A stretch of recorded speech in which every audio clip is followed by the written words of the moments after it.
YCP మళ్లీ అధికారంలోకి వస్తుందని ఆ పార్టీ కోఆర్డినేటర్ సజ్జల రామకృష్ణారెడ్డి ధీమా వ్యక్తం చేశారు. వచ్చే ఎన్నికల్లో భారీగా సీట్లు గెలుస్తామన్నారు. ప్రజల్లో ఉండే నాయకుడు కాబట్టే జగన్ కు ఆదరణ ఉందన్నారు. ఇచ్చిన హామీలు అమలు చేశామో లేదో చెప్పమని ప్రజల్నే జగన్ అడిగారని గుర్తు చేశారు. 5 దశాబ్దాల్లో జరగాల్సిన అభివృద్ధిని 5 ఏళ్లలోనే చేసి చూపించారన్నారు. ప్రతిపక్షంలో ఉన్నా ప్రజల కోసమే జగన్ పోరాటం చేస్తున్నారని తెలిపారు. వైసీపీ కేంద్ర కార్యాలయంలో జగన్ పుట్టినరోజు వేడుకల్లో పాల్గొన్న సజ్జల కేక్ కట్ చేశారు.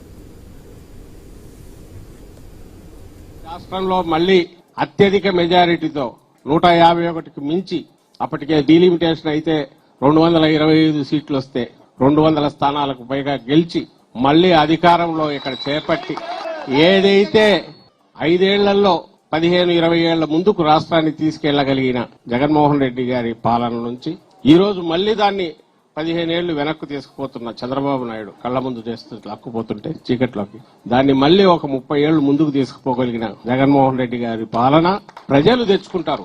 మనం చేయాల్సింది ఏంటంటే ప్రజల్లో ఉండడం. పార్టీ ఎప్పుడు ప్రజలకు అందుబాటులో ఉంటుందంటూ జగన్మోహన్ రెడ్డి గారి ఆయన ఏదైతే దిశానిర్దేశం ప్రకారం మనం అడుగులేస్తూ పోతే ప్రజలు ఈ రోజే నిర్ణయించుకున్నట్టు మనకు ఎక్కడ చూసినా ఏ రోజు